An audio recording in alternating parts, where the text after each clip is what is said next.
Hi, everybody. Welcome to A Purpose by Design's Elevation Series, Let's Get Organized.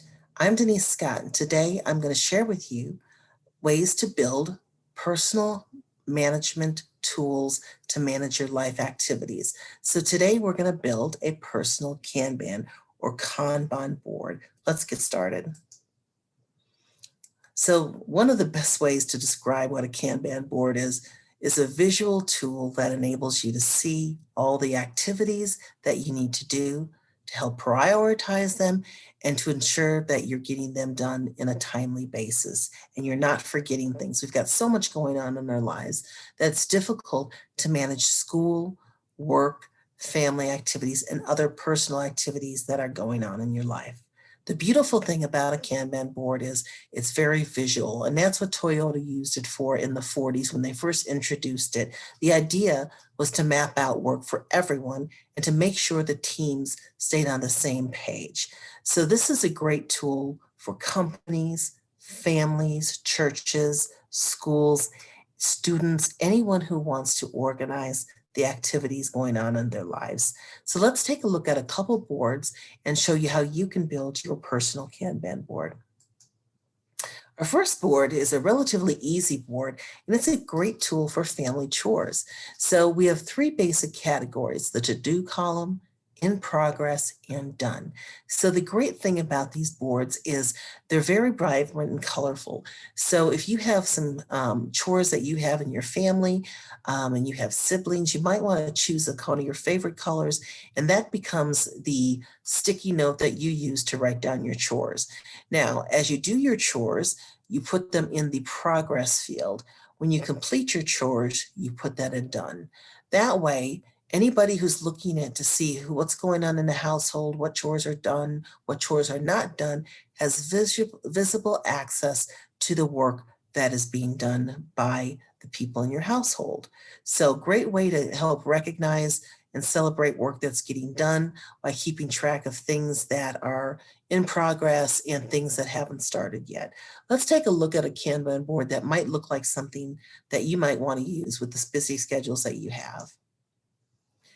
So here we have three different columns again: our to do, our in progress, and done, which are our common ones that we have. So in this particular Kanban board, what I've done is I've used different colored sticky notes to represent different activities that might be in your lives. I've also used different sizes, which you can get in sticky notes, that also helps visually call out different types of activities in your life.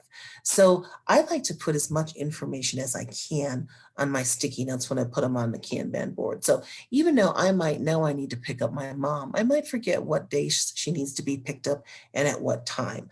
But by having it in my to-do column and indicating that I need to pick up mom from work at 2:30 on 2/14, I have a good idea on the time and the day, and I won't get them mixed up with all the other activities going on. I also, in this category, in this Kanban board, I use blue to represent the various school activities, purple and pink to represent some of the other personal activities you might have going on. Now, you can see that I have a gold or yellow color sticky that's a little bit smaller, and I use that for your work activities. So when you get your schedule, you might want to take the schedule and make a sticky note for each one of those days that you work. Put the day and the shift that you're working. When you go to work, move it into progress, and when you complete it, you want to move it over to the done category. It's a great way to ensure that you are accounting for all the hours you work. So when you get that paycheck, you can check to see, does it match up with the hours that you completed at the end of your pay cycle? So great tool to use for work, school, and family activities. Now, with that said, sometimes you need to build a little bit more complexity into your Kanban board.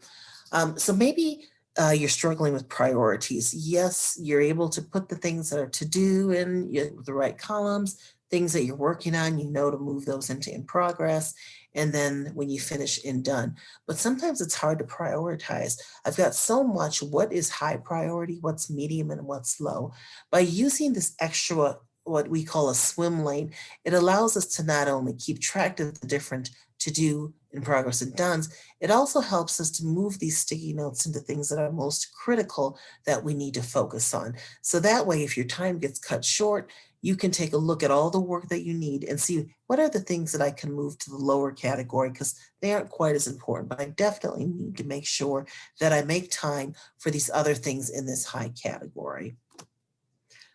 Let's take a look at one of the other columns that I add into my Kanban boards. This is called a backlog. And the backlog simply means these are things that I know I need to get done, but I maybe don't need to get them done for a couple months. So in this example, I have apply for an internship by April 15th. Now, maybe it's February and you really aren't thinking about April 15th, but you know if you don't get that completed by the 15th, you're going to miss out on an opportunity for an internship. Because this is a board that should sit somewhere visibly, maybe in your room, it's almost like a piece of art. You should be regularly looking at all the different columns and making sure you're moving work across the columns, but also be looking at that backlog because as March rolls around, you might want to take that sticky for your internship application and move it to the to-do column. That way you know you need to get started on it quickly so you don't miss that date. This is my personal Kanban board. Now, this was a Monday picture, and I can tell you that I was pretty overwhelmed when I put together a list of the things that I had to do. Now, the pink ones are the things for my employees. So it was review time, and I had a lot of reviews to write. And so for each one of the individuals, I wrote their reviews down. Now, as I plugged in the dates that I was going to meet with them, I added those to my sticky notes. So you can continue to add stuff to the sticky notes that are important to you. And the great thing as I progressed through the week, it was interesting to watch all the pink ones move into in progress and then of course into the done column. And it was such a sense of accomplishment, especially when you're really overwhelmed with a lot of stuff on your plate. It's a great way to not only get things done, but to feel great about it. So next, let's take a look at building an actual Kanban board and what it might look like. So pretty easy to do. You need a poster board. You need some colorful stickies that you can get at a variety of places. Once again, they come in different colors. They come in different shapes. So whatever works to help you keep visual ability to see what's going on in your life clear, pick the colors that align to that. I also keep writing tools next to my board and my sticky notes because if something pops into my mind, I want to write it down quickly and stick it on my board. Even if it's in the backlog, I want to get it on my board so I don't forget it. And then you might want to use a ruler to create some clean lines when you create your board. So next, we're kind of going to walk through an exercise of what it might actually look like for you to build out a board.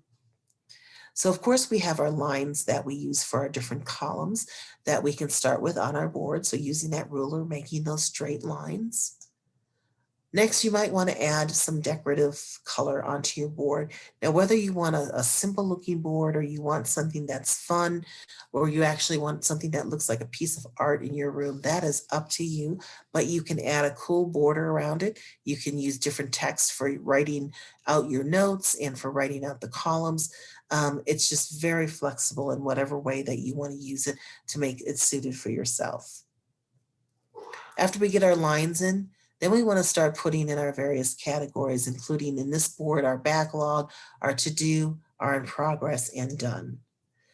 So once you get started, you might want to start just throwing up some of those backlog items, those things that, yeah, maybe they're not due for a month or two, but you know you're going to have to do them and you don't want to forget them. Next, you might want to start by putting in some of those to-do things. So things that you know are coming up pretty soon, maybe in a week or two, and you want to get those out there because you're going to have to prioritize everything that's going on in order for you to make sure those things are done.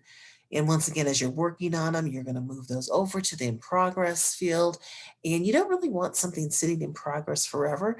You want to make sure that if you decide that you're not going to work on it, move it back to the to-do column. You don't always have to leave it in progress because we can't work on 100 things at one time. So keep what's in progress at a level that makes sense for you to not be overwhelmed and to make sure you're completing things. And then of course, we want to celebrate all those great things when we get those done. So as you can see, you can be really creative. You can make it as simple or as complex as you want it to be, but this is all about you. And it's all about you and being able to manage your busy, busy lifestyles. So I hope this information was helpful to you. And I'm looking forward to seeing you post your Kanban board. Thanks for joining me. See you later. Take care.